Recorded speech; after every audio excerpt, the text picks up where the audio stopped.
Welcome back to Nightmare Theatre. Tonight's story has been reimagined more times than I can count on one hand. The Monkey's Paw, written by W. W. Jacobs, is a classic horror story, and as I was reading through it for tonight's narration, I realised that this was the first time I'd read the original version. I'm Arthur Pembroke, and I'm here to remind you, be careful what you wish for. You may receive it. Without, the night was cold and wet, but in the small parlour of Laburnum Villa the blinds were drawn and the fire burned brightly. Father and son were at chess. The former, who possessed ideas about the game involving radical chances, putting his king into such sharp and unnecessary perils that it even provoked comment from the white-haired old lady knitting placidly by the fire. "Hark at the wind!" said Mr. White, who, having seen a fatal mistake after it was too late, was amiably desirous of preventing his son from seeing it. "I'm listening," said the latter, grimly surveying the board as he stretched out his hand. "Check. I should hardly think that he's come tonight," said his father, with his hand poised over the board. "Mate," replied the son. "That's the worst of living so far out," bawled Mr. White with sudden and unlooked-for violence. "Of all the beastly, slushy, out-of-the-way places to live in, this is the worst. Path's a bog and the road's a torrent. I don't know what people are thinking about. I suppose because only 2 houses in the road are let, they think it doesn't matter." "Never mind, dear," said his wife soothingly. "Perhaps you'll win the next one." Mr. White looked up sharply, just in time to intercept a knowing glance between mother and son. The words died away on his lips, and he hid a guilty grin in his thin grey beard. "There he is," said Herbert White, as the gate banged to loudly and heavy footsteps came toward the door. The old man rose with hospitable haste, and opening the door was heard condoling with the new arrival. The new arrival also condoled with himself, so that Mrs. White said, "Tut, tut," and coughed gently as her husband entered the room, followed by a tall, burly man, beady of eye and rubicund of visage. "Sergeant Major Morris," he said, introducing him. The Sergeant Major took hands, and taking the proffered seat by the fire, watched contentedly as his host got out whisky and tumblers and stood a small copper kettle on the fire. At the third glass his eyes got brighter, and he began to talk, the little family circle regarding with eager interest this visitor from distant parts, as he squared his broad shoulders in the chair and spoke of wild scenes and doughty deeds, of wars and plagues and strange peoples. 21 years of it," said Mr. White, nodding at his wife and son. "When he went away he was a slip of a youth in the warehouse. Now look at him. He don't look to have taken much harm," said Mrs. White politely. "I'd like to go to India myself," said the old man, "just to look around a bit, you know." "Better where you are," said the Sergeant Major, shaking his head. He put down the empty glass and, signing softly, shook it again. "I should like to see those old temples and fakirs and jugglers," said the old man. "What was that you started telling me the other day about a monkey's paw or something, Morris?" "Nothing," said the soldier hastily. "Leastways, nothing worth hearing." "Monkey's paw?" said Mrs. White curiously. "Well, it's just a bit of what you might call magic, perhaps," said the Sergeant Major offhandedly. His 3 listeners leaned forward eagerly. The visitor absent-mindedly put his empty glass to his lips and then set it down again. His host filled it for him again. "To look at," said the Sergeant Major, fumbling in his pocket. "It's just an ordinary little paw, dried to a mummy." He took something out of his pocket and proffered it. Mrs. White drew back with a grimace, but her son, taking it, examined it curiously. "And what is there special about it?" inquired Mr. White as he took it from his son, and having examined it, placed it upon the table. "It had a spell put on it by an old fakir," said the Sergeant Major, "a very holy man. He wanted to show that fate ruled people's lives, and that those who interfered with it did so to their sorrow. He put a spell on it so that 3 separate men could each have 3 wishes from it. His manners were so impressive that his hearers were conscious that their light laughter had jarred somewhat. "Well, why don't you have 3, sir?" said Herbert White cleverly. The soldier regarded him the way that middle age is wont to regard presumptuous youth. "I have," he said quietly, and his blotchy face whitened. "And did you really have the 3 wishes granted?" asked Mrs. White. "I did," said the sergeant major, and his glass tapped against his strong teeth. "And has anybody else wished?" persisted the old lady. "The first man had his 3 wishes, yes," was the reply. "I don't know what the first 2 were, but the third was for death. That's how I got the paw." His tones were so grave that a hush fell upon the group. "If you've had your 3 wishes, it's no good to you now then, Morris," said the old man at last. "What do you keep it for?" The soldier shook his head. "Fancy, I suppose," he said slowly. "I did have some idea of selling it, but I don't think I will. It has caused me enough mischief already. Besides, people won't buy. They think it's a fairy tale, some of them, and those who do think anything of it want to try it first and pay me afterward." "If you could have another 3 wishes," said the old man, eyeing him keenly, "would you have them?" "I don't know," said the other. "I don't know." He took the paw and, dangling it between his forefinger and thumb, suddenly threw it upon the fire. White, with a slight cry, stooped down and snatched it off. "Better let it burn," said the soldier solemnly. "If you don't want it, Morris," said the other, "give it to me." "I won't," said his friend doggedly. "I threw it on the fire. If you keep it, don't blame me for what happens. Pitch it on the fire like a sensible man." The other shook his head and examined his possession closely. "How do you do it?" he inquired. "Hold it up in your right hand and wish aloud," said the sergeant major. "But I warn you of the consequences." "Sounds like the Arabian Nights," said Mrs. White, as she rose and began to set the supper. "Don't you think you might wish for 4 pairs of hands for me?" Her husband drew the talisman from his pocket, and all 3 burst into laughter as the sergeant major, with a look of alarm on his face, caught him by the arm. "If you must wish," he said gruffly, "wish for something sensible." Mr. White dropped it back in his pocket, and placing chairs, motioned his friend to the table. In the business of supper, the talisman was partly forgotten, and afterward the 3 sat listening in an enthralled fashion to a second instalment of the soldier's adventures in India.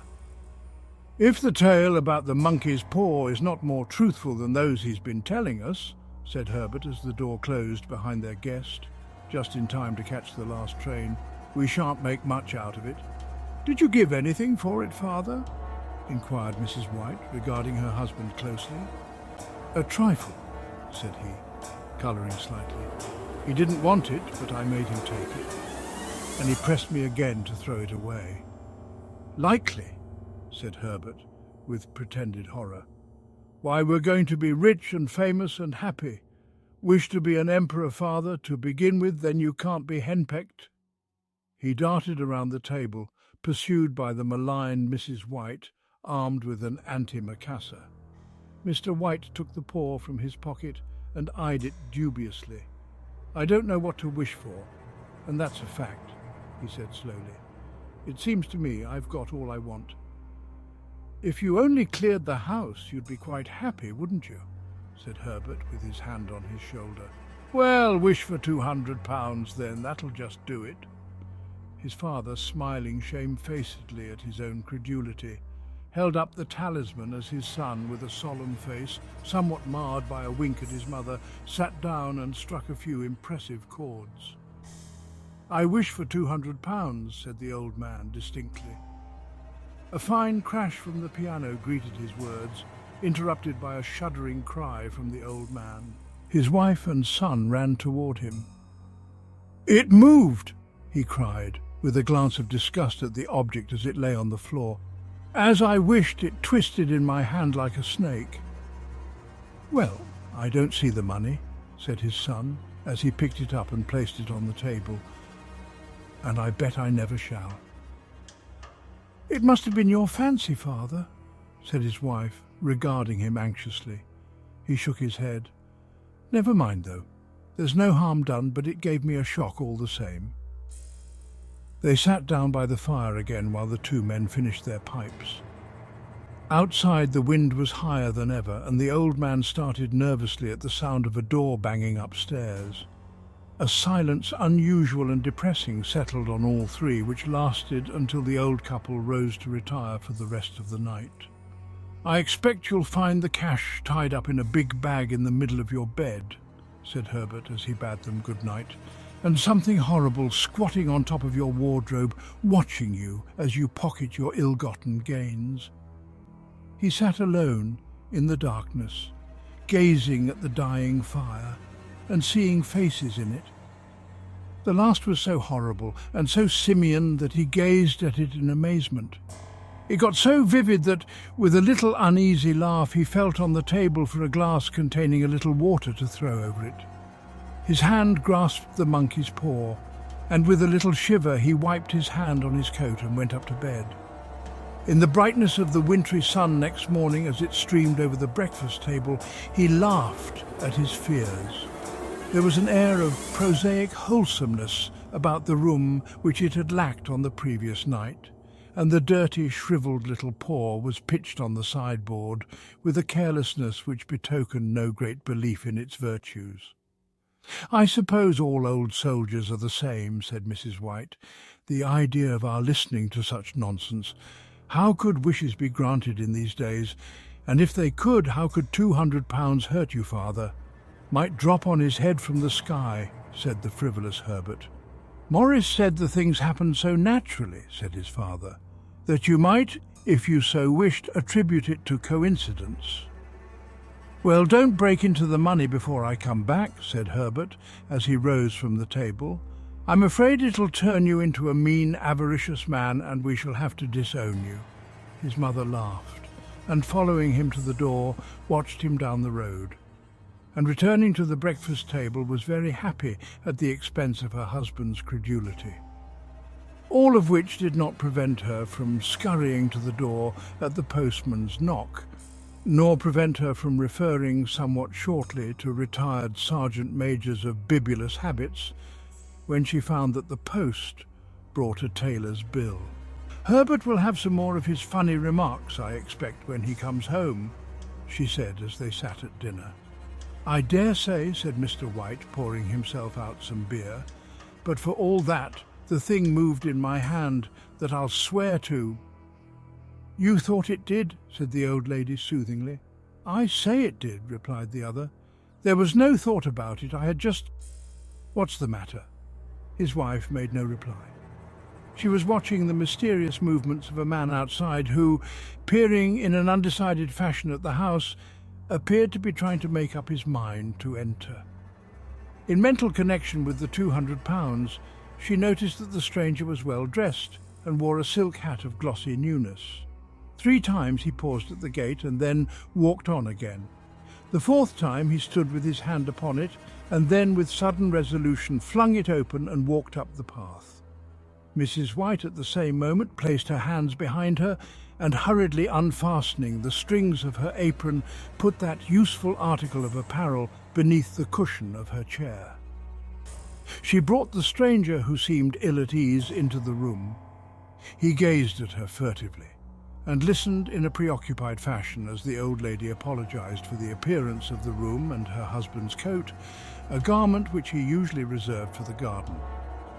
She then waited as patiently as her sex would permit for him to broach his business, but he was at first strangely silent.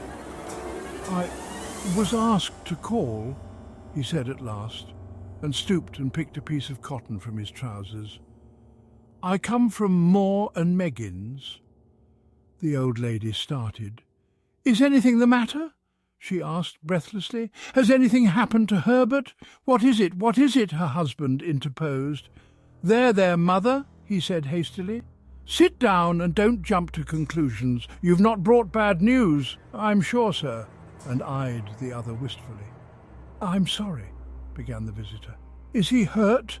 demanded the mother wildly. The visitor bowed in assent. "Badly hurt," he said quietly, "but he's not in any pain." "Oh, thank God," said the old woman, clasping her hands. "Thank God for that. Thank—" She broke off as the sinister meaning of the assurance dawned on her, and she saw the awful confirmation of her fears in the other's averted face.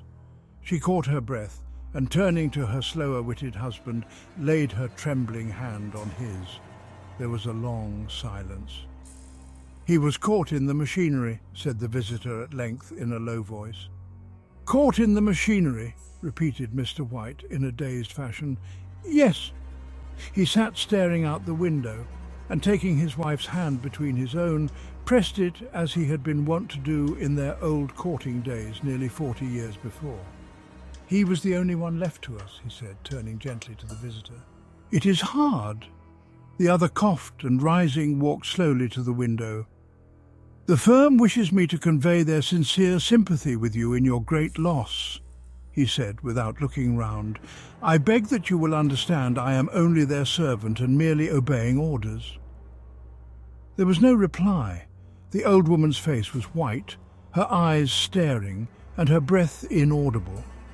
On the husband's face was a look such as his friend the sergeant might have carried into his first action.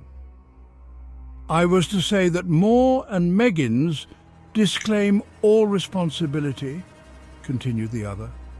"They admit no liability at all, but in consideration of your son's services, they wish to present you with a certain sum as compensation."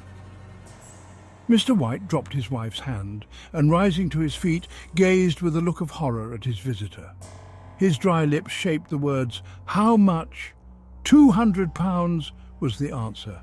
Unconscious of his wife's shriek, the old man smiled faintly, put out his hands like a sightless man, and dropped, a senseless heap, to the floor. Part 3. In the huge new cemetery, some 2 miles distant, the old people buried their dead and came back to the house steeped in shadows and silence. It was all over so quickly that at first they could hardly realize it, and remained in a state of expectation as though of something else to happen, something else which was to lighten this load, too heavy for old hearts to bear. But the days passed, and expectations gave way to resignation, the hopeless resignation of the old, sometimes miscalled apathy. Sometimes they hardly exchanged a word, for now they had nothing to talk about, and their days were long to weariness. It was about a week after that the old man, waking suddenly in the night, stretched out his hand and found himself alone. The room was in darkness, and the sound of subdued weeping came from the window. He raised himself in bed and listened. "Come back," he said tenderly. "You will be cold." "It is colder for my son," said the old woman, and wept afresh. The sounds of her sobs died away on his ears. The bed was warm and his eyes heavy with sleep. He dozed fitfully, and then slept until a sudden wild cry from his wife awoke him with a start. "The paw!" she cried wildly. "The monkey's paw!" He started up in alarm. "Where? Where is it? What's the matter?" She came stumbling across the room toward him. "I want it," she said quietly. "You've not destroyed it." "It's in the parlour, on the bracket," he replied, marvelling. "Why?" She cried and laughed together, and bending over, kissed his cheek. "I only just thought of it," she said hysterically. "Why didn't I think of it before? Why didn't you think of it?" "Think of what?" he questioned. "The other 2 wishes," she replied rapidly. "We've only had one." "Was not that enough?" he demanded fiercely. "No," she cried triumphantly. "We'll have one more. Go down and get it quickly and wish our boy alive again." The man sat in bed and flung the bedclothes from his quaking limbs. "Good God, you're mad," he cried aghast. "Get it," she panted. "Get it quickly and wish, oh my boy, my boy." Her husband struck a match and lit the candle. "Get back to bed," he said unsteadily. "You don't know what you are saying." "We had the first wish granted," said the old woman feverishly. "Why not the second?" "A coincidence," stammered the old man. "Go get it and wish," cried his wife, quivering with excitement. The old man turned and regarded her, and his voice shook. "He has been dead 10 days, and besides I would not tell you else, but I could only recognize him by his clothing. If he was too terrible for you to see then, how now?" "Bring him back," cried the old woman, and dragged him towards the door. "Do you think I fear the child I have nursed?" He went down in the darkness and felt his way to the parlour and then to the mantelpiece. The talisman was in its place, and a horrible fear that the unspoken wish might bring his mutilated son before him ere he could escape from the room seized up on him, and he caught his breath as he found that he had lost the direction of the door. His brow cold with sweat, he felt his way round the table and groped along the wall until he found himself in the small passage with the unwholesome thing in his hand. Even his wife's face seemed changed as he entered the room. It was white and expectant, and to his fears seemed to have an unnatural look upon it. He was afraid of her. "Wish!" she cried in a strong voice. "It is foolish and wicked," he faltered. "Wish!" repeated his wife. He raised his hand. "I wish my son alive again." The talisman fell to the floor, and he regarded it fearfully. Then he sank trembling into a chair as the old woman with burning eyes walked to the window and raised the blind. He sat until he was chilled with the cold, glancing occasionally at the figure of the old woman peering through the window. The candle end, which had burned below the rim of the china candlestick, was throwing pulsating shadows on the ceiling and walls until, with a flicker larger than the rest, it expired. The old man, with an unspeakable sense of relief at the failure of the talisman, crept back to his bed, and a minute afterward the old woman came silently and apathetically beside him. Neither spoke, but sat silently listening to the ticking of the clock. A stair creaked, and a squeaky mouse scurried noisily through the wall. The darkness was oppressive, and after lying for some time screwing up his courage, he took the box of matches and, striking one, went downstairs for a candle. At the foot of the stairs the match went out, and he paused to strike another, and at the same moment a knock came so quiet and stealthy as to be scarcely audible, sounded on the front door. The matches fell from his hand and spilled in the passage. He stood motionless, his breath suspended until the knock was repeated. Then he turned and fled swiftly back to his room and closed the door behind him. A third knock sounded through the house. "What's that?" cried the old woman, starting up. "A rat," said the old man in shaking tones. "A rat! It passed me on the stairs." His wife sat up in bed, listening. A loud knock resounded through the house. "It's Herbert!" She ran to the door, but her husband was before her, and catching her by the arm, held her tightly. "What are you going to do?" he whispered hoarsely. "It's my boy! It's Herbert!" she cried, struggling mechanically. "I forgot it was 2 miles away. What are you holding me for? Let go! I must open the door!" "For God's sake, don't let it in!" cried the old man, trembling. "You're afraid of your own son!" she cried, struggling. "Let me go! I'm coming, Herbert, I'm coming!" There was another knock and another. The old woman, with a sudden wrench, broke free and ran from the room. Her husband followed to the landing and called after her appealingly as she hurried downstairs.